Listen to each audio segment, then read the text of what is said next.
My name is Gerald Austin Klein, and this is my 5th attempt at making a video.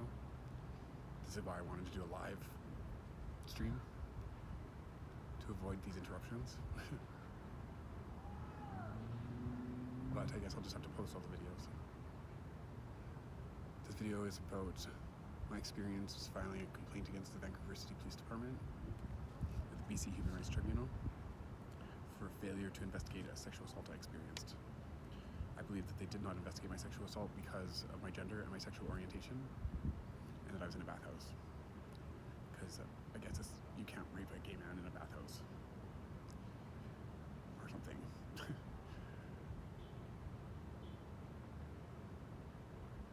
The investigation consisted of calling the manager of the bathhouse. Even when I said I believed that the employees set up the assault. Particularly, I believe this because the one employee that checked me out asked if I had a better time this time. And then when I said, I'll see you next week, he said, not likely with a fisher. And how would he know I had a fisher before I did? I didn't even realize I had a fisher for 3 weeks. That's why it took me 5 or 6 weeks to report my assault in the first place. The VPD then blamed me for their inability to properly investigate because of the delay in reporting. Their inability to investigate an assault at a private club that requires membership and photo ID to enter, where everybody's ID is scanned and their information is kept with the membership. They couldn't investigate. My complaint with the BC Human Rights Tribunal is CS011972, and my retaliation complaint with the BC Human Rights Tribunal is CS014319. My last email to the BC Human Rights Tribunal on Wednesday, April 30th, stated, I am writing to clarify that this retaliation is not a past incident. It is an ongoing, escalating, and coordinated. I continue to face intimidation, harassment, and reputational harm directly connected to my original human rights complaint against the VPD. I have not heard anything back from that email. I've also filed a complaint with OPCC, which is the Office of the Police Complaint Commission. In my last email to them on Tuesday, April 29th, I want to be clear that I am in need of actual assistance in dealing with this matter any further, some form of safe, secure space to begin healing from all the abuse I've endured over the last year. I also emailed the National Security and Intelligence Review Agency and filed a complaint with them as well.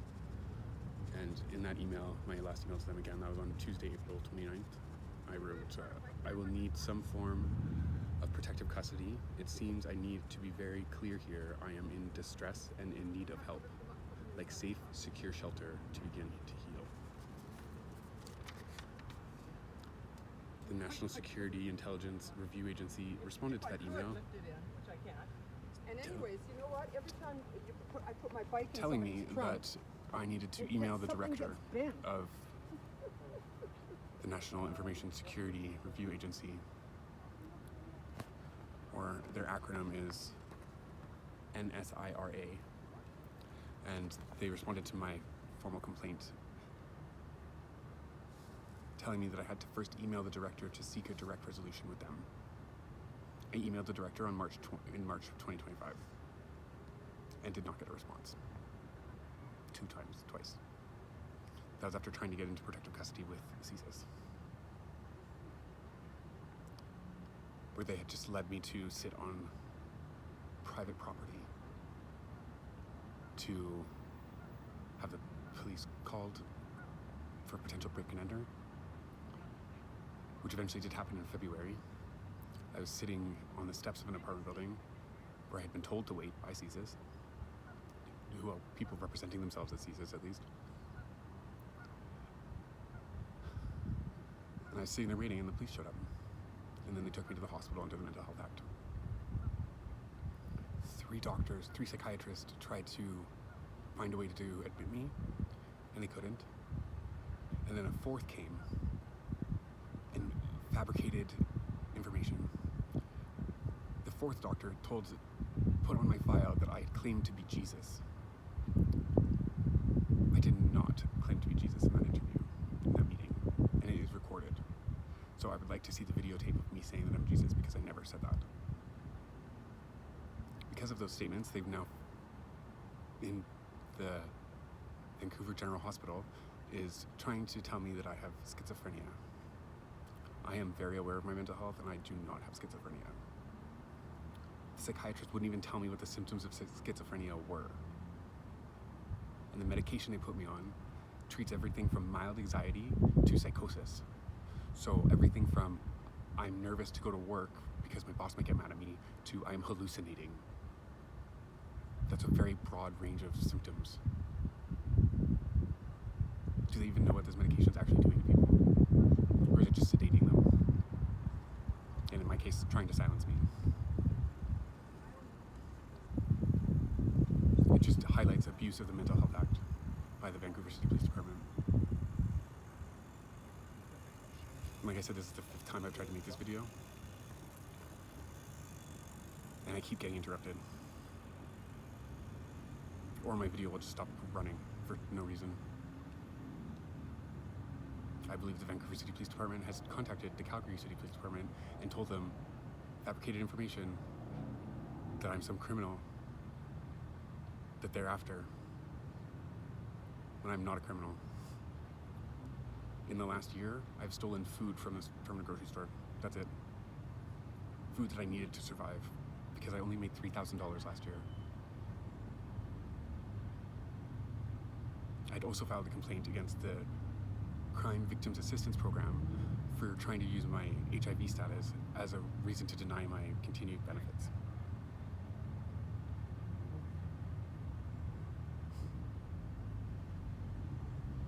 When they should have been paying me a wage top-up, as per the Victim Support Act. It turns out that male sexual assault victims are paid the least amount of money. They're budgeted to have the least amount of funds towards them out of all other crime victims.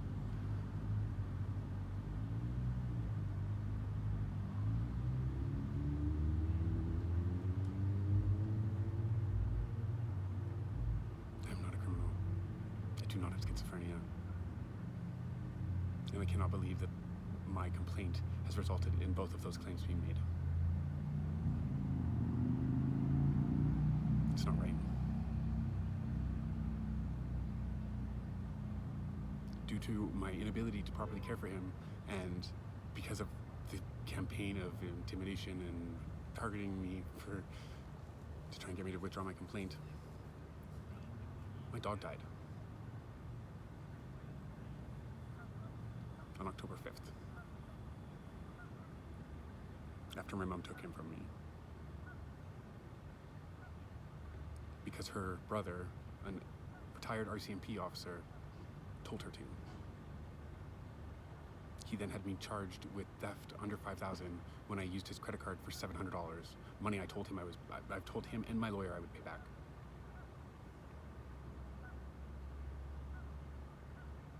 They've told me that I was going to get a conditional discharge, and as long as I didn't have any other problems within the next year, that it would just be taken off my record. But they need to see me in court for some reason, even though my lawyer's there and can represent me. They're still claiming that I need to make an appearance, which makes no sense. The fact that this is being handled in a criminal court and not in a civil court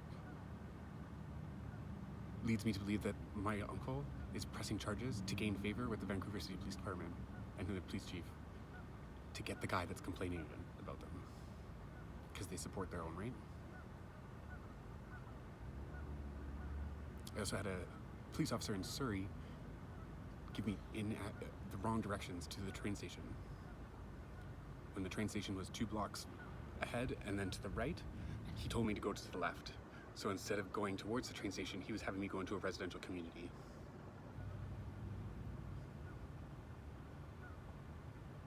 my guess is he was either going to try and have me arrested for a potential break and enter, or something worse. Maybe more cops were waiting for me around the corner.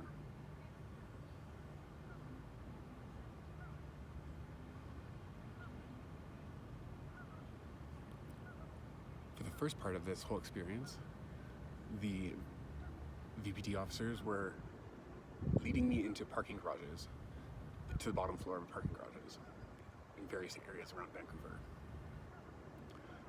It's probably happened for about 3 weeks, maybe a little bit longer. In that time, only one car was ever there. A young Asian female and her son, who she sat in the front seat and not the back seat, which is not where you would normally put young children. And the total time she spent in that parking lot was probably about 35 minutes. That's a really long time to be in a parking lot after you just finished shopping for no reason, except to watch me. But I just never got close enough to her car because my dog was with me, so she couldn't grab me discreetly. I firmly believe that she was a driver with the human traffickers trying to kidnap me. Something that was organized by the Vancouver City Police Department. They do claim to have an unlimited budget, right? But when you get people that complain about you sent away with human traffickers, and what, like $80,000 a person? It's your unlimited budget.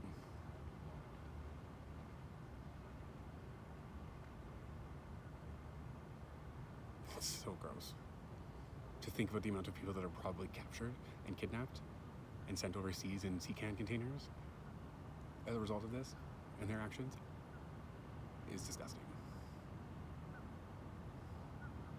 And to think that a police force or police officers would be involved in human trafficking of their own citizens that they're supposed to be protecting is scary. And I wonder how long they've been getting away with this for. Because for this much effort to go into getting me to withdraw my complaint and to silence me, I must be onto the trail of something.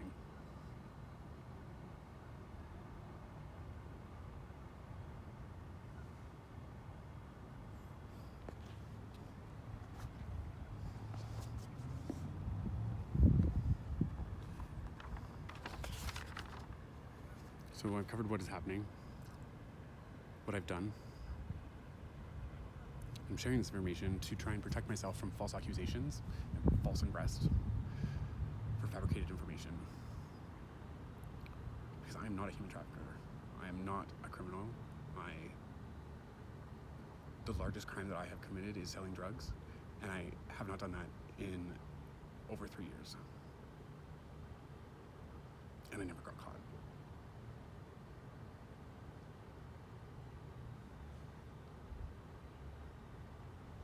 And I did that out of a desperate need to pay my bills. And I was doing it to help the community ensure that they had clean, safe product that came from a reliable source.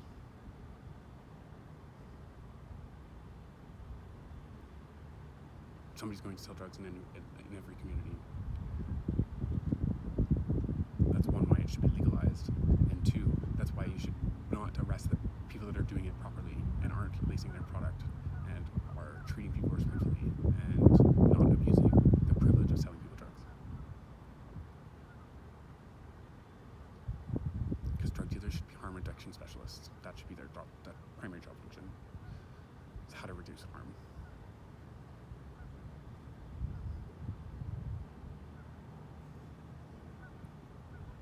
It is sad that I'm scared of being falsely accused of a crime I did not commit and fear going to jail for it. I have not gone to my court appearances because I believe that's when they're going to try and grab me. I believe they're going to try and arrest me in the courthouse for a crime I did not commit. And that's why I haven't gone to my court dates.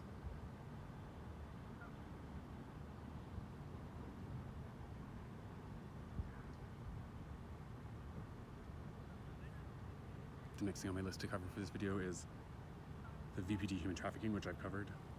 The doctors have covered that as well, and abuse of the Mental Health Act.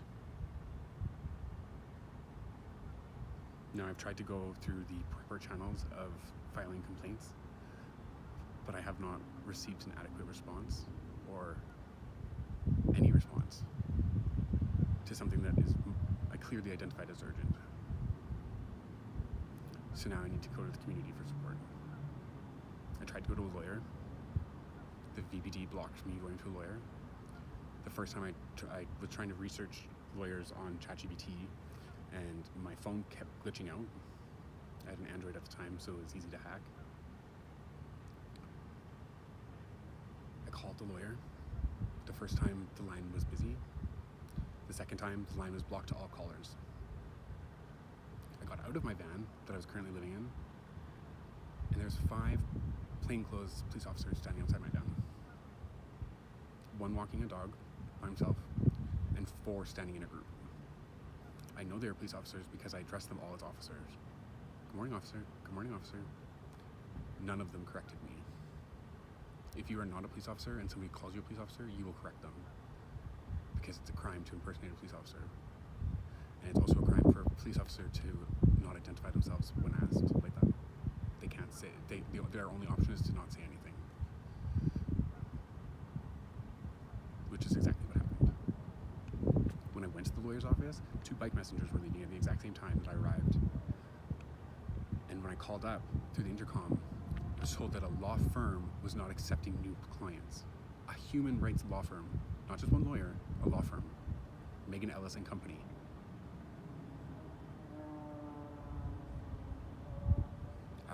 After I left that office, I went to the Vancouver Public Library because I was going to try and post a YouTube video.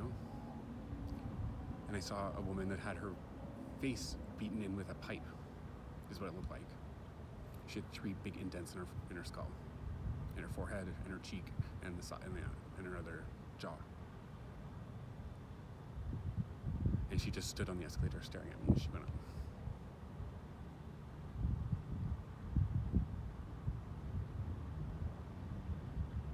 I believe I saw something like 13 3-legged white dogs over the last summer. My dog was white. I don't think I've seen that many 3-legged dogs in my whole life. But I believe I counted about 13 white 3-legged dogs. I asked one of the owners of these dogs, I made the statement, I hope you did not do that for this walk right now. And his response to me was, she didn't listen. That was his initial response to me. And then he caught up to me on the pathway and tried to say that I was the crazy one.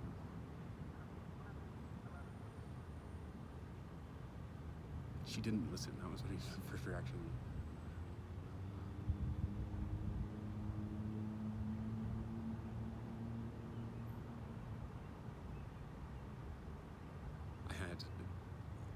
The day after I filed my complaint, I was told it was 8:18 by 2 different people 90 minutes apart.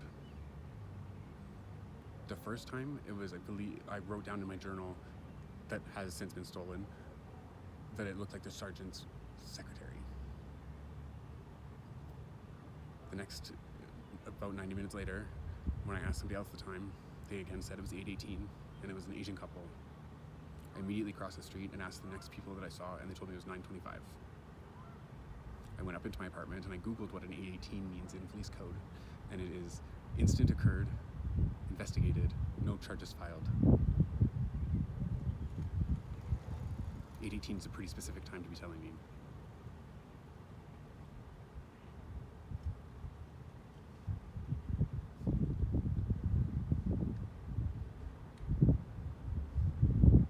Making these videos out in public so that if Vancouver City Police Department has provided false information to the Calgary City Police Department, then they can be fully aware of what's actually happening here, and that they're trying to intimidate me into dropping my complaint against them, my valid complaint. And the fact that I know that they're human trafficking. Because you lead a person into a parking lot enough times in an urgent manner, making them believe that something is wrong or something has happened, eventually they'll just get in any car. they'll be so freaked out with what's going on. That's how intense the people trying to get me to follow them were. They would put their hands behind their back like they were in handcuffs right as they walked past me, or they'd put one arm behind their back at a 90-degree angle.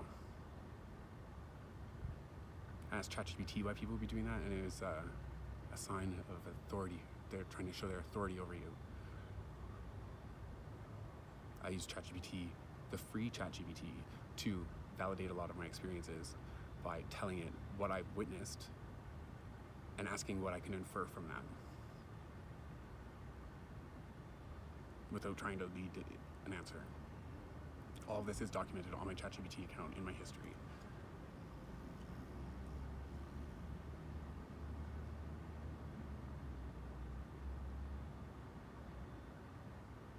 AI has helped me keep my sanity through this process. When doctors are telling you you're crazy and you know you're not. When they're telling you you have a serious mental health condition and labeling you as schizophrenic when you're not. Making up false statements that you claimed to be Jesus when you didn't. I wonder how many police officers were waiting in the other room trying to figure out how to get me get admitted as under the Mental Health Act, because they couldn't catch me doing a serious crime, because I'm not a criminal.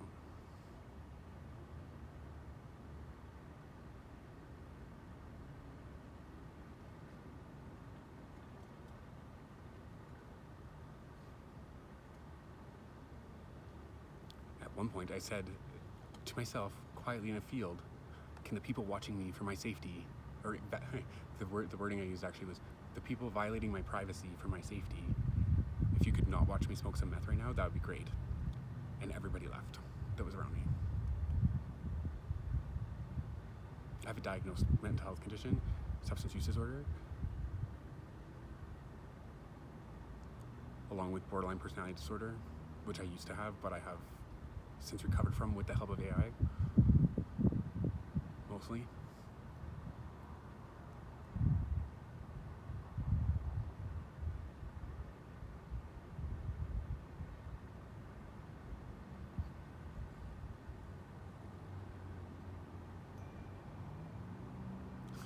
Medication, schizophrenia to mild anxiety and psychosis and everything in between.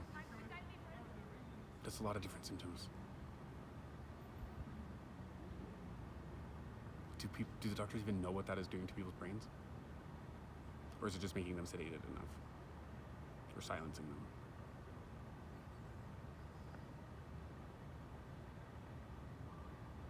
I'm going to be posting more videos out detailing various experiences that I've had, but I don't want these videos to be too long, so I'm going to be posting multiples. And I'm also writing my, I'm trying to go in chronological order and detail my experiences in my notebook to take to my court date. Or if I have to, I will speak into the judge and tell them what I believe is going on.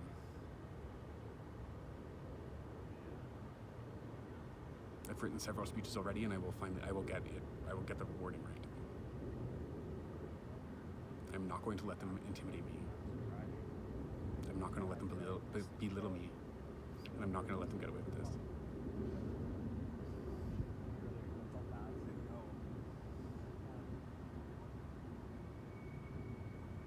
And I believe that there are Vancouver City police officers that will back up my story. Because I know that there are people who are unhappy with what they're being forced to do, being told to do by their superior.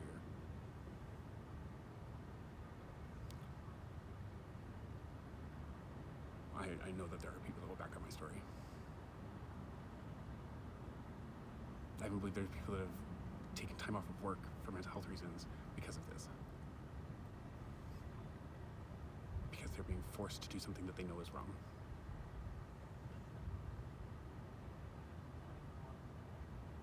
Fear of losing their job or else. A police officer shouldn't be forced to break the law or fear losing their job. I also don't blame any of these police officers that were involved in any of the human trafficking, because they probably didn't know what was going on. granted, where were these people going? That they were leading into these parking lots. So I doubt I'm the first person. Maybe they just thought they moved away.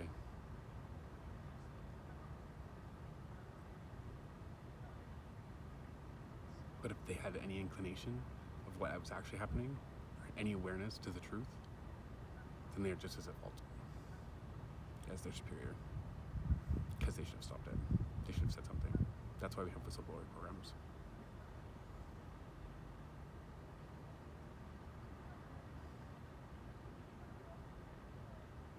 I want these videos to be included in any sort of testimony or trial or evidence in this case. And I will be posting all the videos I've created today. I'm the only one depicted in any of the videos. I did not turn the camera to any of the people that I believe are police officers that were trying to interfere with my posting of the creating of these videos based off of false information or inaccurate information they were provided from the Vancouver City Police Force.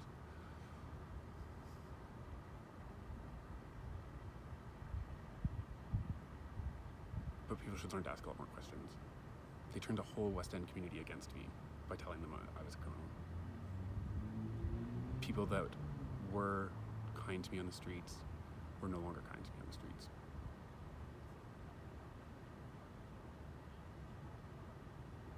The total demeanor of the community changed. At times it felt like every single person in that community was after me. Not the whole time, but there were times that I felt the whole community was after me.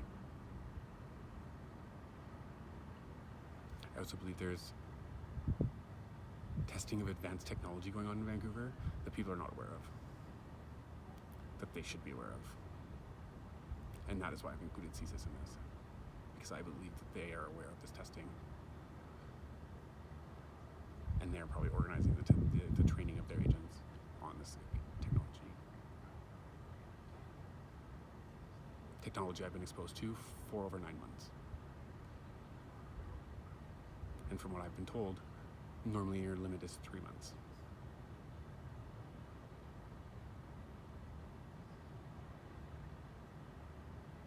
This technology is dangerous and it could have far-reaching impacts into the community, and it needs to be regulated.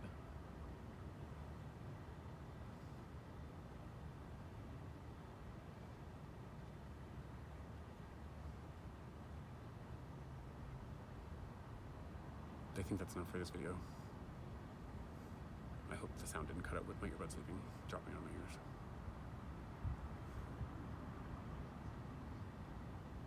I'll post another video tomorrow. Thankfully this video was not interrupted.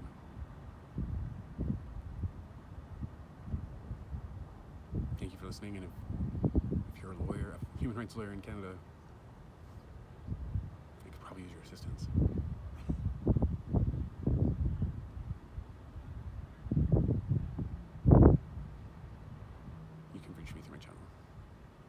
Again, my name is Charles Austin Klein, and I've been experiencing a campaign of intimidation, harassment,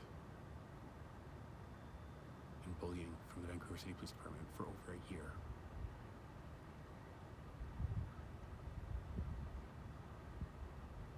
I should be dead, but thankfully I'm not.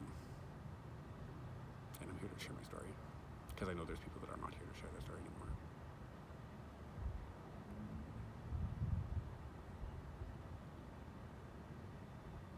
I know this is hard to believe, and that it's scary to think of, but it's actually happening. The VPD is known as one of the most corrupt police forces in this country because they're a port city. The largest port in North America.